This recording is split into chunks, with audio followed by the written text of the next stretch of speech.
Hello everyone, welcome to Bong telescope. আজকে যে ঘটনাটি আমি আপনাদের সাথে শেয়ার করতে চলেছি এটা কোনো সত্যি ভৌতিক ঘটনা নয়। আজকের এপিসোডটা একজন সিরিয়াল কিলারকে নিয়ে, যেই সিরিয়াল কিলারকে অনেকেই বলেছে দি ড্যামসেল অফ ডেথ, অথবা বলা হয় তাকে দি কিলার মনস্টার। আজকে থেকে আমি এই বং টেলিস্কোপ চ্যানেলে হরর স্টোরিজের পাশাপাশি নানা রকম সিরিয়াল কিলারের ঘটনা এবং নানা রকমের ক্রাইমের ঘটনাও শেয়ার করব। তাই আজকের এই এপিসোডটা একটু স্পেশাল। আজকে আমি আপনাদের সামনে এমন একজন সিরিয়াল কিলারের কথা বলবো যাকে পুরো আমেরিকা একজন বিখ্যাত ফিমেল সিরিয়াল কিলার হিসেবে চেনে। তিনি আর কেউ নয়, তার নাম হলো আইলিন ওয়ারনস। সমস্ত বিখ্যাত সিরিয়াল কিলারের মধ্যে তিনি ছিল একজন। 1956 ইউএসএ মিশিগান শহর, সেই শহরেই জন্ম নেয় এমন একজন নারী যাকে পুরো আমেরিকা চেনেছিল একজন ফেমাস ফিমেল সিরিয়াল কিলার হিসাবে, যার নাম ছিল আইলিন ওয়ারনস। কেউ তাকে বলতো ড্যামসেল অফ ডেথ, আবার কেউ বলতো দি কিলার মনস্টার। কিন্তু প্রশ্ন হলো, মানুষ কি জন্ম থেকেই খুনি হয়, নাকি সমাজ, অ্যাবিউজ, দীর্ঘ জীবনের একাকিত্ব, রাগ, অভিমান সবকিছু একজন মানুষকে ধীরে ধীরে একটা দানবে পরিণত করে? আইলিন ক্যারল পিটম্যান জন্মগ্রহণ করে মিশিগান শহরের রচেস্টারে। তার বাবা ছিলেন একজন violent criminal. Child abuse, assault, mental instability, drug case এসব চলছিল তার বাবার ওপর। আইলিন খুব ছোট থাকতেই তার বাবা জেলে চলে যায়, আর কিছু বছর পরেই তার বাবা জেলের মধ্যেই আত্মহত্যা করে। এবং এরপর আইলিন এবং তার দাদাকে তাদের গ্র্যান্ড প্যারেন্টসই বড় করেছিল। কিন্তু সেখানে ভালোবাসার চেয়ে অ্যাবিউসই বেশি পেয়েছিল সে। কিছু রিপোর্ট অনুযায়ী জানা যায় ফিজিক্যাল অ্যাবিউজ, ইমোশনাল টর্চার আর টক্সিক পরিবেশের মধ্যেই কেটেছে আইলিনের শৈশব। স্কুল জীবনেও সে ছিল অ্যাগ্রেসিভ, আইসোলেটেড আর আনস্টেবল। খুব অল্প বয়সে আইলিন বুঝে গেছিল এই পৃথিবীতে সার্ভাইভ করতে হলে নিজেকে কঠিন হতে হবে। এবং এরপরে আইলিনের টিনেজ লাইফ আরো ডার্ক হয়ে যায়। টিনেজ লাইফেই আইলিনকে বাড়ি থেকে বের করে দেওয়া হয়। এরপরে highway, truck stop, cheap motel এইসবই হয়ে ওঠে আইলিনের নতুন পৃথিবী।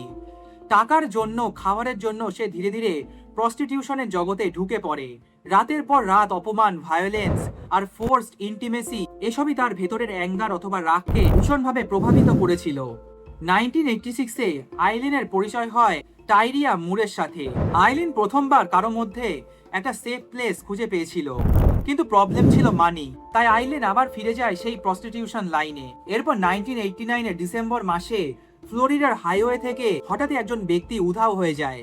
তার নাম ছিল রিচার্ড ম্যালোরি। কয়েকদিন পর জঙ্গলে পাওয়া যায় তার ডিকম্পোজড বডি, এবং তার বডিতে পাওয়া যায় মাল্টিপল গানশট। পুলিশ প্রথমে ভেবেছিল হয়তো এটা র্যান্ডম হাইওয়ে ক্রাইম, কিন্তু তারা বুঝতে পারেনি এটা তো সবে শুরু। পরে কয়েক মাসের মধ্যেই একটার পর বডি পাওয়া যেতে থাকে।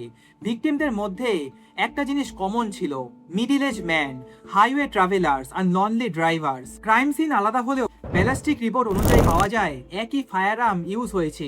ফ্লোরিডা হাইওয়ে ধীরে ধীরে টেরর জোন হয়ে উঠেছিল, আর ইনভেস্টিগেটররা বুঝতে শুরু করেছিল একজন সিরিয়াল কিলার অ্যাক্টিভ। কিন্তু তারা তখনও জানতো না এই সিরিয়াল কিলার একজন ফিমেল। পুলিশ ইনভেস্টিগেশন শুরু করে। নানা রকমের পন শপের রেকর্ড, স্টোলেন বিলঙ্গিংস, অর্থাৎ যাদের দেহ পাওয়া যাচ্ছিল তাদের কাছ থেকে পাওয়া নানা রকমের জিনিসপত্র আর উইটনেস স্টেটমেন্ট থেকে ধীরে ধীরে নিয়ে যায় একটি নামের দিকে, আইলিন ওয়ারনস। পুলিশরা এরপর আইলিন ওয়ারনসের পাস্ট রেকর্ড চেক করে।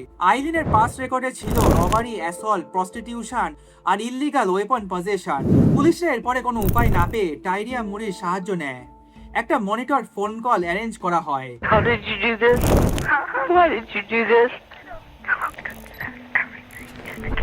এবং সেই কলেই আইলিন বুঝে যায় সবকিছু শেষ।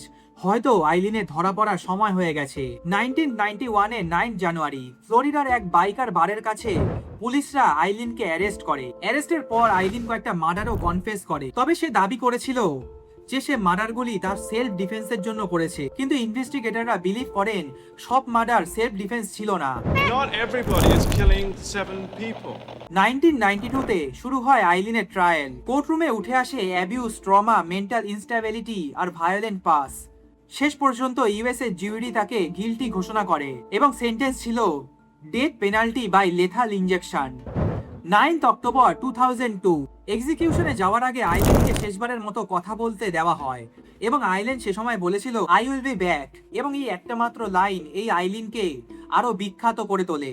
কয়েক মিনিট পর লিথাল ইঞ্জেকশনের প্রসেস শুরু হয় এবং কিছুক্ষণ পরেই ডক্টররা তাকে অফিসিয়ালি ডেড ঘোষণা করে। তখন তার বয়স ছিল মাত্র 46 ইয়ার্স ওল্ড। আজও আইলিন ওয়ার্নসের কেস আমেরিকার সবচেয়ে ডিস্টার্বিং ট্রু ক্রাইম কেসগুলির মধ্যে একটি।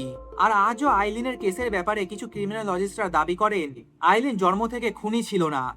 চারিদিকের পরিবেশ, প্রস্টিটিউশন, নানা রকমের দিনের পর দিন অবহেলা, দিনের পর দিন তার উপর টর্চার, এইসবই তার মেন্টাল হেলথকে আনস্টেবল করে ফেলেছিল। আর চারিদিকের ব্রোকেন সোসাইটি তৈরি করে একজন ট্র্যাজিক মনস্টার।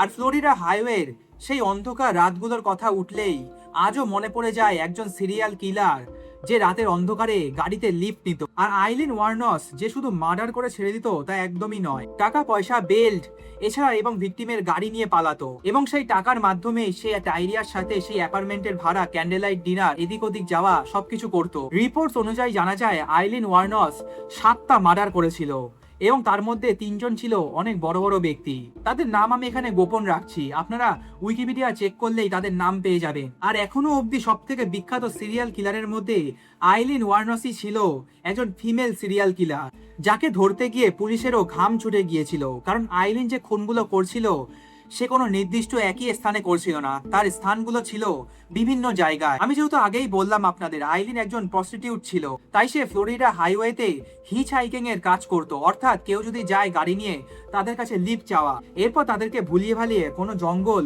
বা কোনো অ্যাবান্ডেড জায়গায় নিয়ে গিয়ে তাকে গুলি করে মেরে ফেলতো। এখন প্রশ্ন হলো একটাই, পুলিশ তাকে জিজ্ঞাসা করেছিল তোমার কাছে .22 ক্যালিবার হ্যান্ডগানটা আসলো কোথা থেকে?